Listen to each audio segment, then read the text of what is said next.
Welcome back, everybody, and welcome into Week 10 of the Blitz. I'm Andrew Schnitker. Now, tonight there was no room for error in the tightly packed race of 6A Region 1. The Colquitt County Packers understand that winning out is the only way to claim a share of the region title. Stretch run starts now against Valdosta in our Jeannie K. Tupper Game of the Week.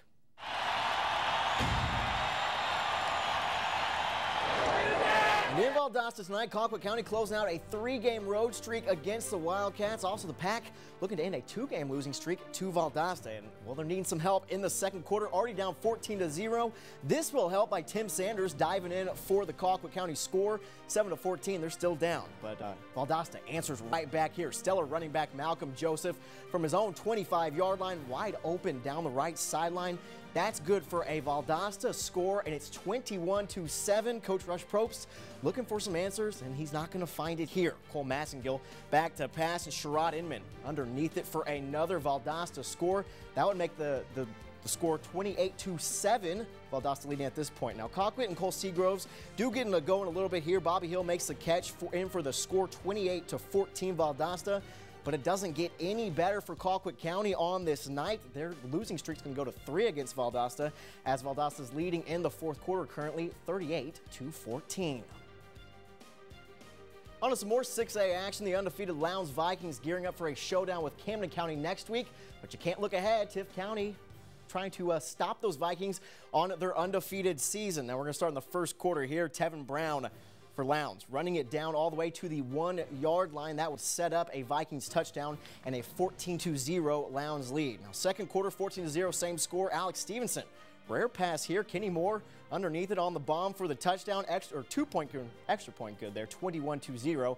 Lowndes up at this point. Now, still second quarter, Jordan Williams around the end and into the end zone for another Lowndes touchdown, 28-0. Lowndes feeling good, up by 28 points. And Tevin Brown up the middle again for another score. That'll make it 35-0 Lowndes, and it's 35-7 at the half, but not doing much good for Tift County. They lose this one by the final score of 42-7.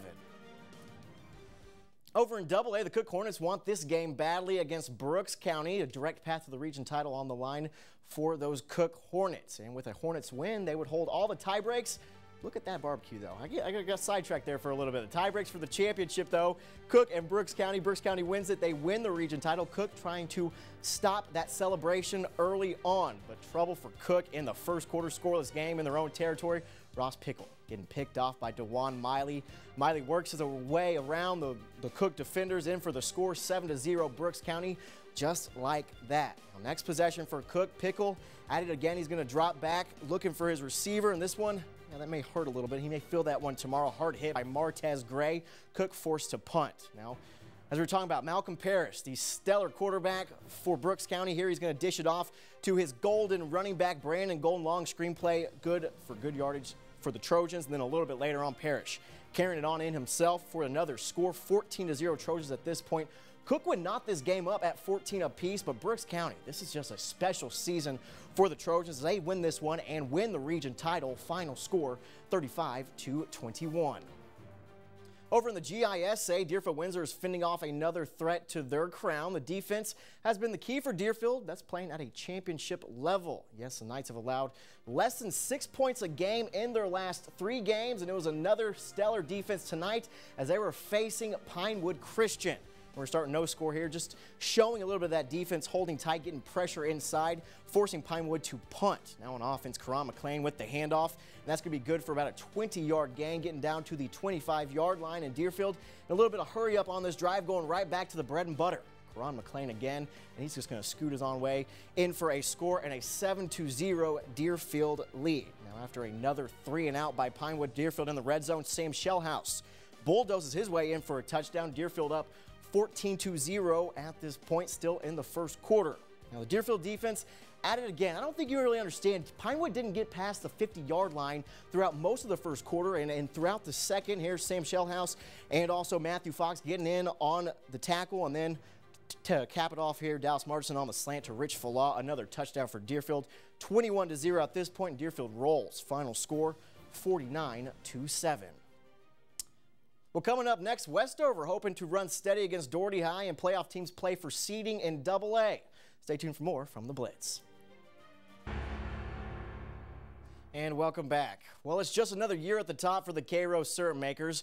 After a rough start to the season, Cairo continues to lead in the region standings. But for how long is the question?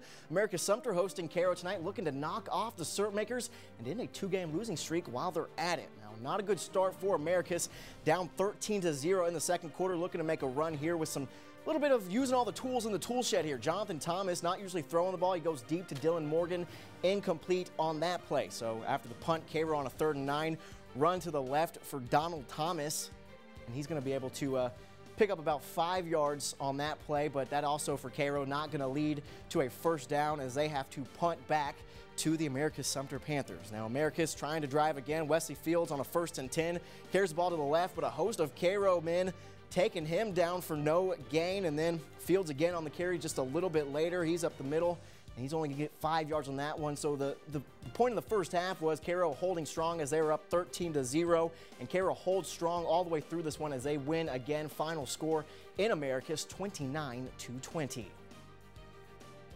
Well, one loss Westover coming off an emotional win at America's Sumter, facing the Doherty Trojans tonight at Hugh Mills Stadium, and Doherty sneaking up on Westover in the second quarter.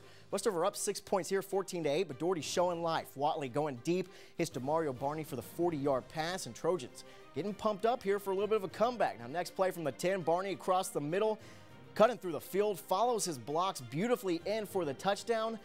2-point conversion attempt, no good there, so we're tied at 14 apiece halfway through the second quarter. Now, the homecoming quarter proven there, and Trojans again in the red zone a little bit later. 3rd down screen to Madarius McGorder, and he's in for another score, so Doherty up 20-14 at this point. Westover having 2 minutes to try to work through the field. TJ Cromer using a screen pass here to Jackie Childs, and the hero from last week picks up a first down for the Patriots, but on the final play of the half after a few penalties, Cromer gets sacked by some Trojans. They were feeling it throughout this game. They were only down by 2 in the fourth quarter, 28-26. Although Westover pulling away now, it's 41-26. We're not final just yet. We're still late in the fourth quarter. Well, earlier, Deerfield Windsor knocked off Pinewood Christian to maintain their post on top of the region. Fox 31's Sean Stryker is live now at Webb Memorial Stadium with some more details. Sean, how did the Deerfield defense keep the streak going? Yeah, Andrew, well, I'll tell you, defense is all everybody was talking about after the game, as Deerfield only allowed 1 touchdown from Pinewood Christian. As like you said, they went on to win 49-7. Something interesting is if you add up the total points allowed for Deerfield's past 4 opponents, they only allowed 23 points, so they still would have won this game 49-23. So that's interesting. Something else, I talked to Coach Lowe after the game about his team overall, and he said, you know, this is the time of year that they just need to get focused. His team knows that, and as they're coming into region games, and they're focusing for sure. As you can see, putting up 49 points is quite impressive. Coming into the game, Pinewood Christian and Deerfield were both undefeated in the region. Obviously, Deerfield didn't really care about that stat as they rolled over them. I would have to say that after tonight, Deerfield's the team to beat in the GISA. It's going to be really interesting to see if anybody can knock them off. And, you know, I'm going to put my money on them. I'm not a betting man, but if I were, I'd put my money on them. Before I send it back to you, I got to thank the field crew out here for leaving the lights on for me. I know they want to get home, so thank you to them. Live from Deerfield, Windsor, I'm Sean Stryker. Andrew, back to you.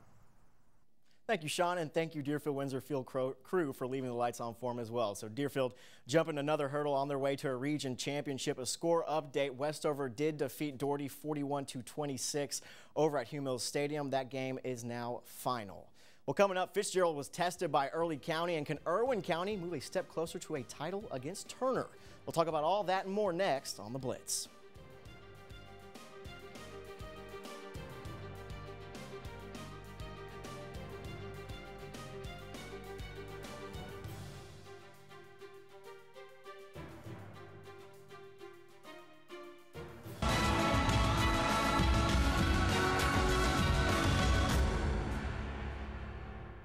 Welcome back. Well, Fitzgerald and Early County are looking like 2 playoff teams in AA Region 1, where the 2 teams will be heading in the postseason. That's still an unknown. The picture trying to be cleared up tonight as the Purple Hurricanes and Bobcats have 1 region loss, and they're facing each other tonight at JC Stadium. In the first quarter starting off, Purple Hurricanes quarterback Romarius Galden carries the ball, and he's going to go a long way, as you'll see coming into the frame here.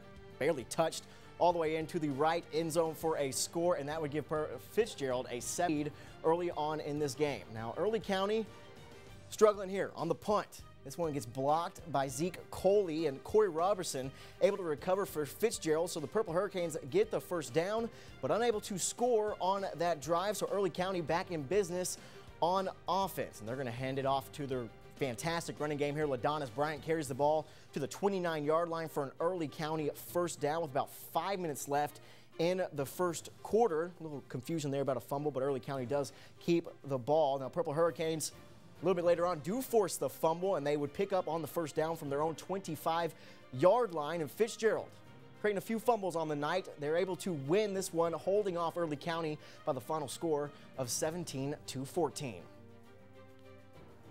Well, more AA action with Berrien at Pelham. Both teams basically playing for next season and searching for their first region wins of the season tonight at Hornet Stadium. Now, no first one in the quarter, Clarence Allman finds wide receiver Clifford Stewart for the 15-yard pickup. That would be a first down for those Hornets. They're feeling jacked about that. Now, same drive, fourth down. They're feeling gutsy.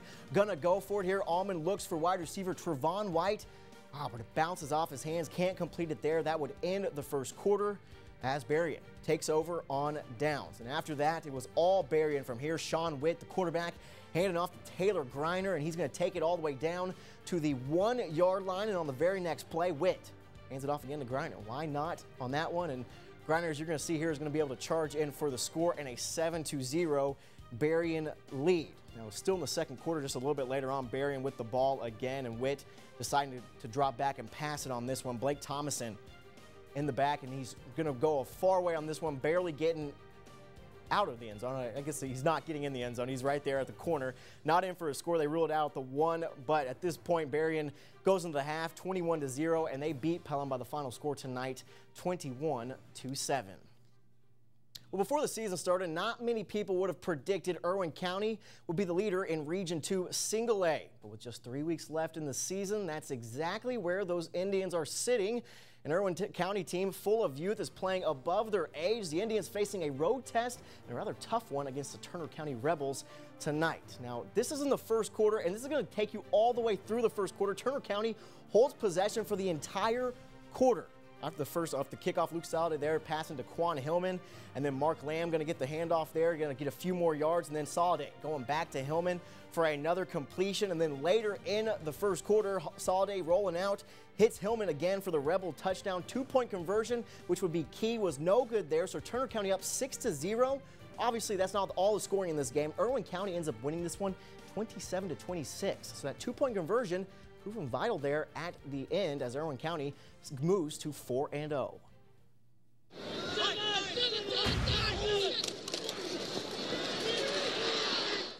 All right, it's time for our Advantage Vinyl Siding and Roofing Plays of the Week. Play 1 goes to Southland Academy. Running back Dustin Shaddles carrying the Golden Raiders on his back for the long touchdown here, and Southland able to win that game as well. Now for play 2, we're giving the Doherty Trojans some love. Mike Watley to DeMario Barney. The best part of the play, though, is this run here. After the catch, he follows the blocks beautifully in for the touchdown. Unfortunately, Doherty not able to pull the upset against Westover, losing 41-26. Now to vote for your favorite play, click on the Play of the Week tab of the Blitz page of MySouthwestGA.com. Well, up next on the Blitz, Southland Academy stops a losing streak, and we'll go over the Game of the Week options for next Friday. Stay tuned for more high school football.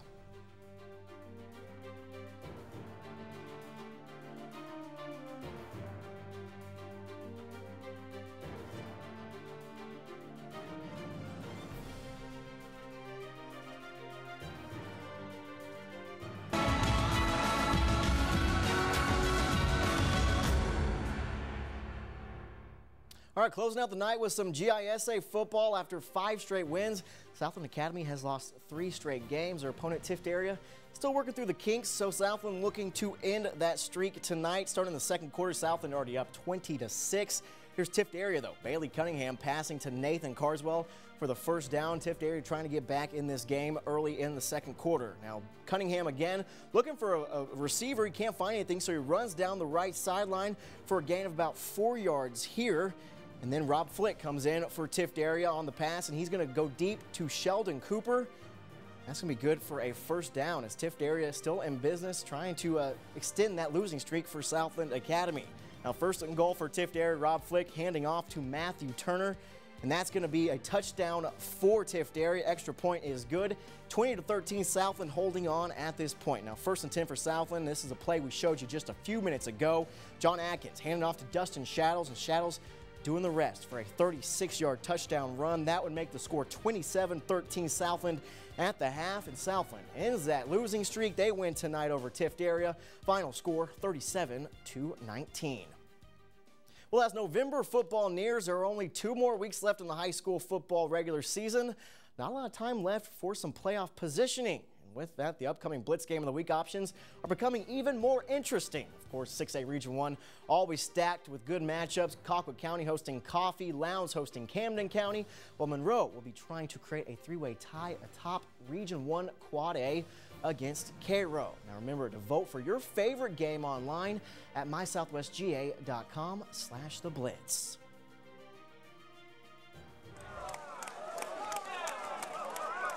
All right, the moment you've been waiting for, the Albany Technical College Fan of the Week. This week, we're heading to Turner County to feature the Orangemen. Yes, the Turner County Rebels are celebrating there. Unfortunately, they could not celebrate a win tonight. They lose this one to Irwin County by the final score of 27-26.